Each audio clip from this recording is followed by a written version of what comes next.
السلام عليكم ورحمة الله وبركاته.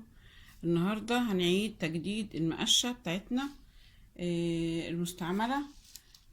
ازاي انا عملت فيها شوية صراحة يعني، او مش عملت فيها شوية، انا كنت بسجل فيديو والفيديو تعطل لسبب ما.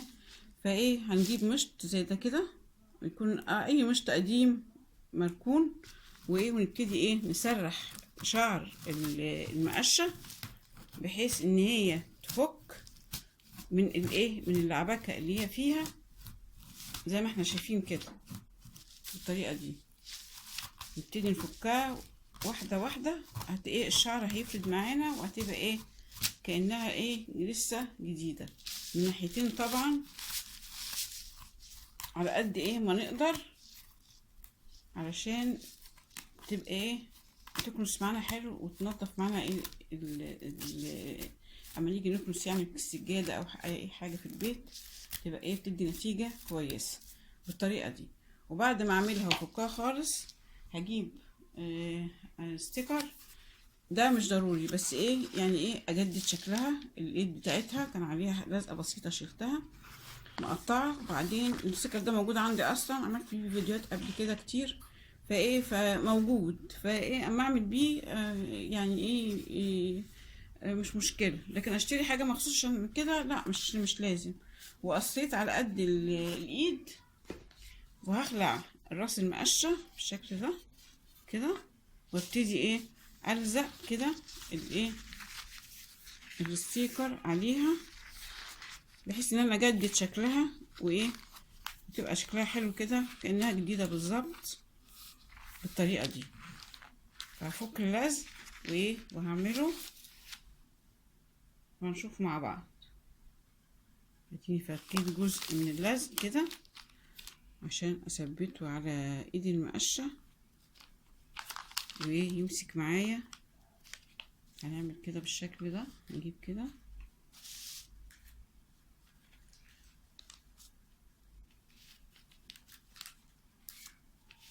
هنحاول نظبطها عشان يطلع لحد ما يعني مظبوط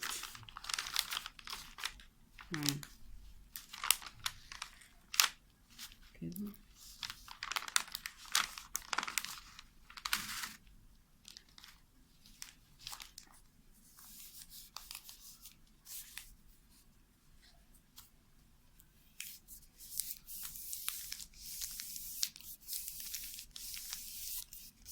يعني لحد ما هنكمل بقية الايد برضو بالشكل ده.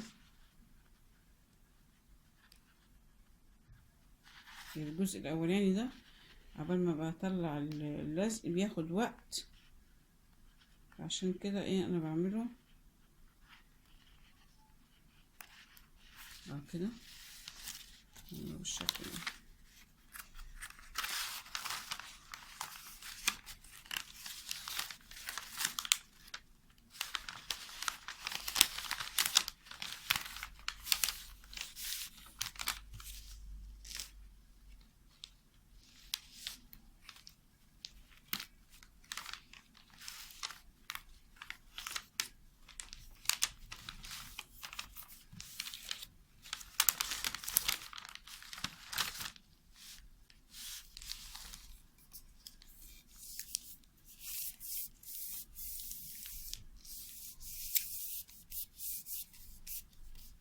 برضو باقي جزء فيها بالشكل ده. هعمله الحمد لله طلع على طول معانا، مش مشكلة.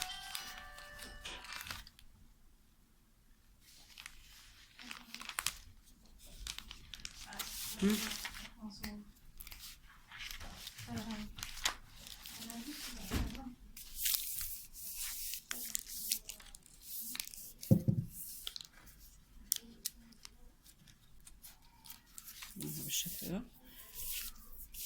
بقت الايد المقشة جديدة وحلوة، ونلف الايد بتاعتها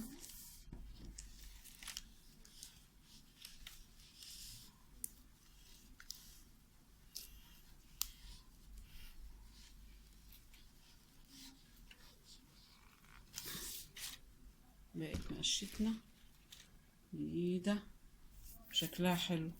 هنشوفها بقى في الكنس بعد ما ما عملناها بالشكل ده. دلوقتي بعد ما عملناها شايفين شكلها عامل ازاي؟ هنكنس بيها بقى. شايفين سامعين صوتها عامل ازاي؟ شايفين بتطلع تراب ازاي؟ تراب يعني حاجات بسيطة بتطلع، بقت احلى من الاول واحسن من الاول بكتير. ويا رب الفكرة بتاعت النهاردة تكون عجبتكم، وما تنسوش اللايك والشير. والسلام عليكم ورحمة الله وبركاته.